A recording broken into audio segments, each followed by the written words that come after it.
Hello everyone, welcome back.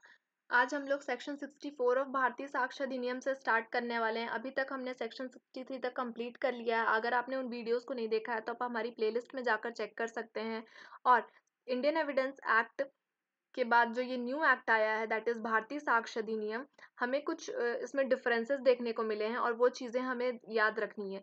जैसे भारतीय साक्ष्य अधिनियम हमारा 47th एक्ट है ऑफ 2023। इसे इन्फोर्स किया गया ऑन 1 जुलाई 2024 और इसे अडॉप्ट किया गया था। दैट मीन्स प्रेसिडेंट की कंसेंट इसे मिली थी 25 दिसंबर 2023। इसमें टोटल 4 पार्ट्स हैं, 12 चैप्टर्स हैं एंड 170 सेक्शंस हैं। So let's start from section 64। 64 बात करता है कि rules as to notice to produce. अगर हमें नोटिस देना है सामने वाली पार्टी को तो हम क्या क्या उसमें रूल्स फॉलो करेंगे। नोटिस क्यों देने की ज़रूरत पड़ती है? नोटिस उन सर्कमस्टांसेस में देने की ज़रूरत है जहाँ पे हम सेकेंडरी एविडेंस कोर्ट में प्रोड्यूस करना चाहते हैं, बिकॉज ओरिजिनल डॉक्यूमेंट है वो सामने वाली पार्टी के पास है। तो हमें या तो सेकेंडरी एविडेंस प्रोड्यूस करना पड़ जाएगा या सामने वाली पार्टी को हम नोटिस दे सकते हैं कि आप कोर्ट में ओरिजिनल डॉक्यूमेंट लेकर आइए। तो कौन से मामलों में हमें सेकेंडरी एविडेंस हमें नोटिस देने की ज़रूरत नहीं है, उसके बारे में इसकी प्रोविजो बात करती है। हमने ये वाला पैराग्राफ मैंने आपको शॉर्ट में ये समझा दिया कि सेकेंडरी एविडेंस जो होता है, सेकेंडरी एविडेंस अगर हमको किसी डॉक्यूमेंट के कंटेंट को अगर प्रूव करना है और हमारे पास वो डॉक्यूमेंट्स नहीं है तो हम सेकेंडरी एविडेंस कोर्ट में प्रोड्यूस करते हैं। सेकेंडरी एविडेंस के लिए हमें नोटिस देने की ज़रूरत पड़ती है। सबसे पहले हम दूसरी पार्टी को नोटिस देते हैं कि आप ओरिजिनल कोर्ट में लेकर आइए, और अगर वो पार्टी ओरिजिनल नहीं लेकर आती है हमारे नोटिस देने के बाद भी तो हम सेकेंडरी एविडेंस कोर्ट में दे सकते हैं। And there are some circumstances under which हमें नोटिस देने की भी जरूरत नहीं है। सी तो यहाँ प्रोविजन में ये बात कही गई है कि notice shall not be required in order to render secondary evidence. कुछ केसेस ऐसे होते हैं जिसमें सेकेंडरी एविडेंस भी कोर्ट में देने के लिए हमें नोटिस देने की जरूरत नहीं है। वो कौन से सर्कमस्टांसेस हैं? Let's see. पहला सर्कमस्टांस है when the document to be proved is itself a notice. जिस डॉक्यूमेंट को प्रोड्यूस करना है वो खुद ही एक नोटिस है। Second, from when the nature of the case, the adverse party must know that he will be required to produce it. अब दूसरी बात ये है कि केस ही इस तरह का है, केस का नेचर ही ऐसा है कि adverse party that means opposite party, उसे पता है कि हाँ उस डॉक्यूमेंट को कोर्ट में प्रोड्यूस करना है, still he is not producing, तो उसमें भी हम सेकेंडरी एविडेंस दे सकते हैं विदाउट नोटिस। थर्ड पॉइंट है व्हेन इट अपीयर्स और is proved that adverse party has obtain position of original by force और फ्रॉड।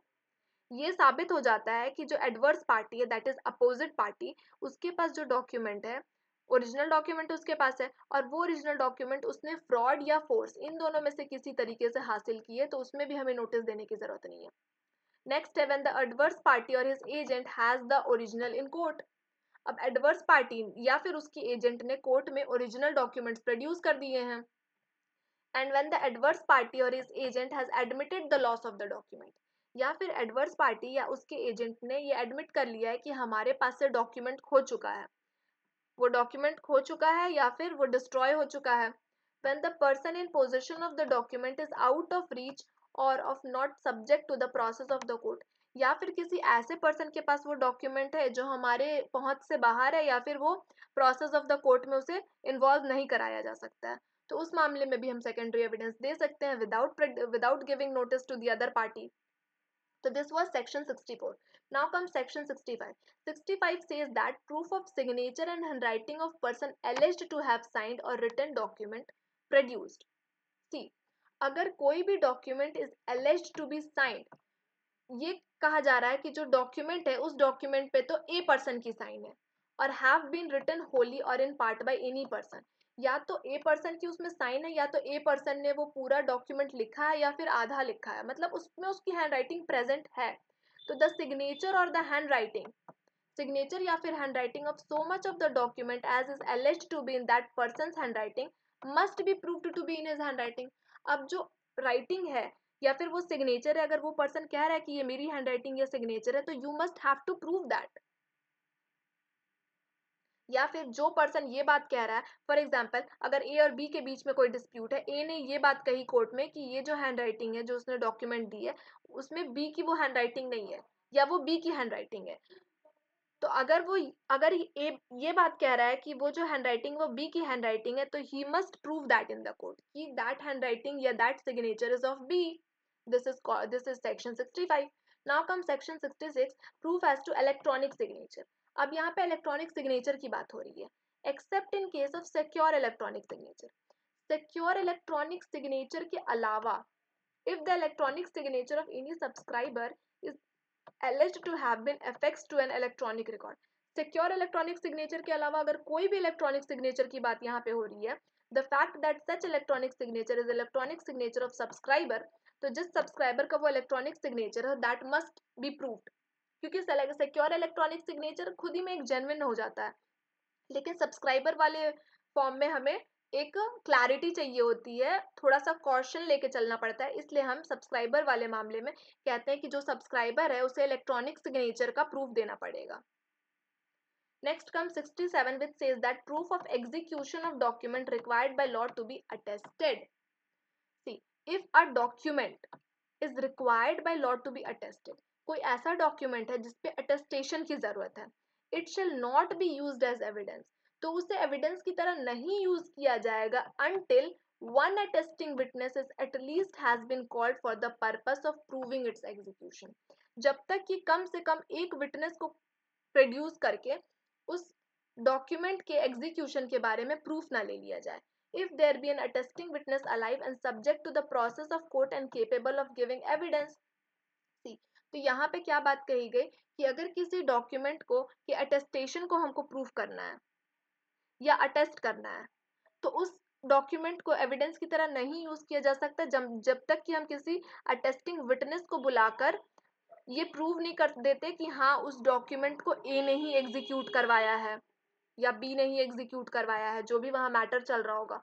और अगर वहाँ पे अटेस्टिंग विटनेस अलाइव है तो अब तो आपको कोर्ट में आके एविडेंस देना ही पड़ेगा. Provided that it shall not be necessary to call an attesting witness in proof of execution of any document not being a will. See, provision में यहाँ पे एक्सेप्शन दे दिया गया. जनरल रूल 67 में ये बात कहेगी कि आप अटेस्टिंग विटनेस कोर्ट में बुलाइए, लेकिन प्रोविजन में ये बात कहेगी कि अगर विल की बात हो रही है तो विल के मामले में या फिर अगर इंडियन रजिस्ट्रेशन एक्ट के अकॉर्डिंग अगर कोई भी डॉक्यूमेंट रजिस्टर किया गया है तो उसमें अटेस्टिंग विटनेस को बुलाना जरूरी नहीं है. कब नहीं जरूरी है? तो जनरल रूल है कि नहीं जरूरी है unless its execution by the person whom it purports to have been executed specifically denies. यहाँ अनलेस वर्ड दे दिया, मतलब जनरल रूल तो है कि आप नहीं बुलाने की जरूरत है जो अटेस्टिंग विटनेस है उसे, लेकिन अगर जिस पर्सन ने अटेस्ट किया है, जिस विटनेस ने अटेस्ट किया है, उस विटनेस ने डिनाई कर दिया कि नहीं मैंने तो ये विल अटेस्ट नहीं किया है या मैंने तो ये रजिस्टर्ड डॉक्यूमेंट अटेस्ट नहीं किया है, तो उस मामले में आपको अटेस्टिंग विटनेस को कोर्ट में बुलाना पड़ जाएगा. ठीक है. Next come 68. Section 68 says that proof where no attesting witness found. अब 67 में तो हम ये कह रहे थे कि अगर अटेस्टिंग विटनेस अलाइव है तो आप कोर्ट में उसे लेकर आइए, और 68 में ये बात हो रही है कि अगर अटेस्टिंग विटनेस नहीं मिल रहा है या अटेस्टिंग विटनेस की डेथ हो चुकी है या फिर वो प्रेजेंट नहीं है, किसी भी रीजन से वो कोर्ट नहीं आ सकता है, it must be proved that attestation of one attesting witness at least in his handwriting and that signature of person executing a document is in handwriting of that person. अगर वो attesting witness court नहीं आ सकता है या found नहीं हो रहा है तो आप उसकी हैंडराइटिंग को प्रूव कर दीजिए. फॉर एग्जाम्पल, एक डॉक्यूमेंट में अगर ए ने अटेस्ट करा था तो ए की अटेस्टेशन, ए वहां पे प्रेजेंट नहीं है, अगर वो प्रेजेंट होगा तो एज पर सेक्शन 67 उसको कोर्ट में बुला लीजिए. अगर वो प्रेजेंट नहीं होगा तो ए की हैंडराइटिंग को आप प्रूव करिए कि हाँ वो ए की ही हैंडराइटिंग है या ए की ही सिग्नेचर है वो. Section 69, admission of execution by party to attested document.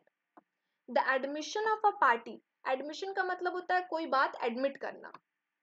To an attested document, admission of a party to an attested document of its execution by himself shall be sufficient proof of its execution as against him, though it be a document required by law to be attested. अगर कोई भी person ये बात admit कर ले रहा है कि हाँ अटेस्टेशन से रिलेटेड, सी क्या बात यहाँ कही गई, admission of a party to an attested document of its execution by himself, उसने खुद ही ये बात एडमिट कर ली है, जो अटेस्टेड पर्सन है, अटेस्टिंग विटनेस है, that person has admitted that कि हाँ उसने अटेस्टेशन करा है, तो this is a sufficient proof of its execution as against him.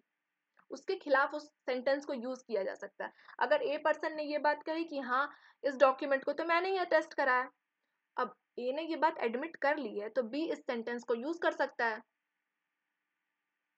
दो it be a document required by law to be attested. ठीक है।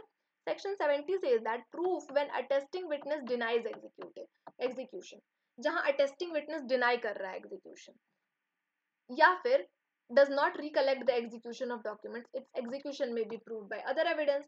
अगर attesting witness डिनाई कर रहा है तब आप किसी other evidence से उसके डॉक्यूमेंट को प्रूव करिए।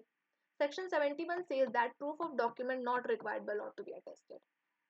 अगर कोई भी अटेस्टेड डॉक्यूमेंट है, अटेस्ट मतलब उसमें हमने साइन कर दिया, okay, is not required by law to be attested, उसमें अटेस्टेशन की जरूरत तो नहीं थी किसी डॉक्यूमेंट पे, फिर भी हमने अटेस्ट कर दिया है, तो उससे कुछ खास फर्क नहीं पड़ेगा और उस डॉक्यूमेंट को इस तरह से यूज कर लिया जाएगा as if that document has not been attested yet. Section 72 says that comparison of signature, writing or seal with others admitted or proved। अब यहाँ कंपैरिजन की बात हो रही है, सिग्नेचर, राइटिंग या सील को हमको कंपेयर करना है किसी अदर डॉक्यूमेंट के साथ। तो in order to ascertain whether the signature, writing या seal is that of person by whom it purports to have been written.